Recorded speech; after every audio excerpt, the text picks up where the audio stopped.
Okay then, Helldivers, we are back and we've got loads to go over today as the Galactic War map is ramping up big time. We've received a new strategic opportunity with two options of two different stratagems. So we have to liberate a certain planet to receive them. We've got loads of info coming on that one. As well as that, the Rupture strain's been taken offline and for a substantial amount of time at that. That news is coming from the Baskinator, as well as some more news coming from the Baskinator with regards to the DSS, major orders, and so much more. We're going to dive into everything you guys need to know today. If you haven't already, smash that beautiful like button, subscribe with post notifications turned on. It'd be greatly appreciated. And make sure you check out our incredible sponsor, GamerSupps, the company that offer esports athletes and gamers alike with the most effective and healthy energy drink option. And we've just dropped quite possibly our largest merch line yet. The link's in the description. If you use code CloudPlays at checkout, we'll get you a cheeky discount and support the channel. Also, if you want to get involved with our giveaway, we're giving away super credits. It's very simple to get involved. All you have to do is head down to the comments and put in a flame emoji. It'll enter you in. We'll announce that one in a few days' time.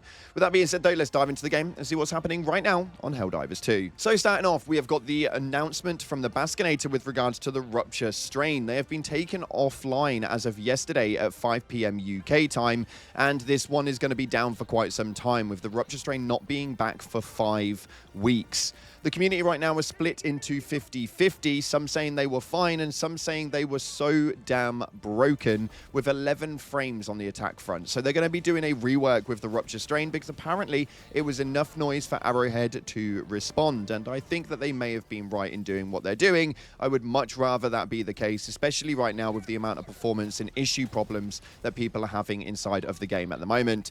Pretty good move, but the Rupture strain are out of the rankings now for the next 5 weeks. Bit of a shame, but I see exactly why they did it.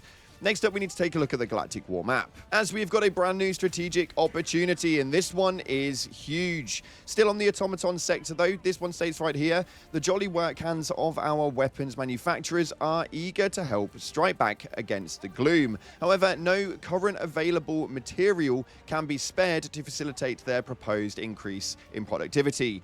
Virillia 5 is home to the original Emancipator exosuit factory underground storage bunkers on the planet that may still contain exosuit parts, which is absolutely ginormous. But the surface of Chopessa remains bestowed with exploded and unexploded ordnance from the First Galactic War, which could be repurposed into orbital munitions. The Helldivers are ordered to liberate one of these two planets in order to secure materials for our indefatigable working heroes extracircular initiative. Now, this is absolutely huge because Chopessa is going to obviously have some sort of orbital stratagem in turn of it, which is a red stratagem that we've not received in quite some time. And Virillia 5 has got some parts for a new mech. Which one is it that you guys want the most? Where will you be going? For me personally, it's been a very long time since I have seen any type of red stratagem come to the game, so I'll be heading over to Chopessa to try and get that one liberated.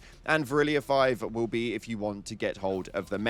So I'm intrigued. Let me know in the comments with either mech or orbital which one you guys are going for. We're going to have a post go up on the channel, which is going to be a poll, so you guys can vote your way forward there as well.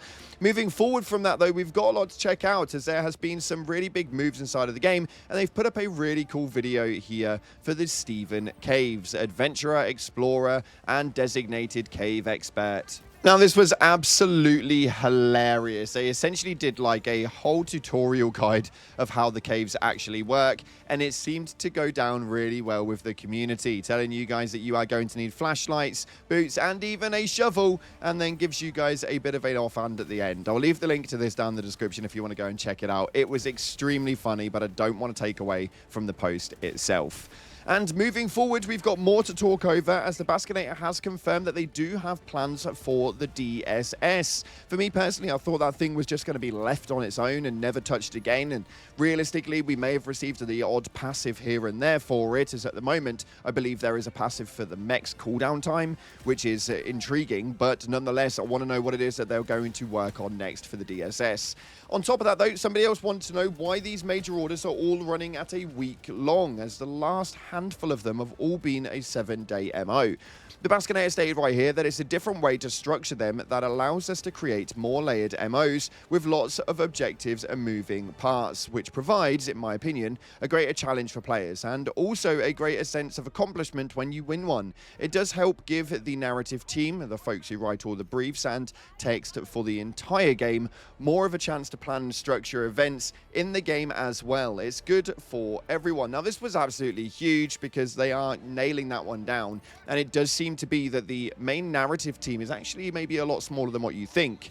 I believe when we last spoke about this with the Baskonator, the team was only small, and when we say small, we were looking at potentially even about 6 people. It's a very tiny team indeed, but she goes in a little bit more detail with regards to the narrative team right here. It states there's a storyline and many branches or threads within that line, and the narrative and metagame folks have to be ready to turn on a dime when the outcome changes, when players surprise us, etc. The Galactic War evolves as we go and we plan, but we have to be flexible at the same time. So it is one of those things where we may well be missing out on certain parts of the Galactic War if we achieve something or don't achieve it, which is probably why we end up with some more quieter times, because I think they expect us to get certain things done in certain ways. Nonetheless, though, it is quite intriguing to know exactly where it is that the storyline could go in the future and how it could actually all play out, as this isn't like Helldivers 1. For those of you guys new to the game, Helldivers 1 actually worked in a circular motion, meaning that the story came to an end and then it would reset. With Helldivers 2, it's going to be a live service ongoing storyline that realistically never ends as long as there's enemies on the map. An intriguing venture indeed, but nonetheless, I want to know what you guys are thinking. We spoke yesterday about the AR buffs, which is an intriguing one because they stated that they were going to start talking about potentially looking at the ARs because they didn't want to nerf the Coyote. There was a change to the Rupture strain, which obviously ended up happening a lot later on, and the devs' main focus, which was an intriguing venture. But you guys had a lot to say over in the comment section. If you guys want to be featured as the top comments, then make sure you head down to the comment section right now, put something relative, and let me know what you guys are thinking. The top voted will be in tomorrow's video. This states right here on the first one, as someone who almost exclusively hosts, welcome to the effing Thunderdome. Now, obviously, right now, they've taken the Rupture strain out. This, for me, was a big nightmare. During all of my streams, I host every single match, and we were having a nightmare with the Rupture strain, whereas people actually quite enjoyed it when they weren't getting attacked by them. There's a shock, eh? Now, unfortunately, they are gone for 5 weeks, so we've now got other things to go up against. Hopefully they'll be back soon. We'll have to wait and see how it is that they change them. This next one right here states, so glad that they are finally buffing the other rifles. Now, assault rifles have been one of those problematic few pieces for quite some time now. A lot of people do enjoy the assault rifles, but overall they are probably the most underwhelming weapons in the selection of weapon listing. Now that we've got the Coyote and the Pacifier, they do kind of stand ahead of the rest. Some of you guys may well enjoy some of the other weapons, as there is no meta in this game. You just pretty much use what you enjoy and what you work best with. But statistically, the rest of the ARs don't seem to do too well. So I am glad that they're looking at the ARs moving forward, and hopefully we'll get a buff to some of them soon. And finally, the states right here, everyone, hosts are getting almost one shot due to the Rupture strain. It's basically impossible to avoid damage. Arrowhead, that must be annoying. Well, now everyone gets unavoidable damage. Yeah, I think that was something that they definitely made a bit of a mistake on. Before they dropped it off on the patch notes, we did say to them it may go down a little bit shaky, so they probably started planning a little bit more beforehand as to what it is that they were actually going to do. I think taking it down for 5 weeks was probably the best decision that they've come up with for a while. Nonetheless, though, unfortunately, that's all we've got time for today. Let me know in the comments what you're most excited for and where it is you'll be attacking today for the strategic opportunity. Thanks again for watching, guys. If you haven't already, like, subscribe, and as always, I'll see you in the clouds.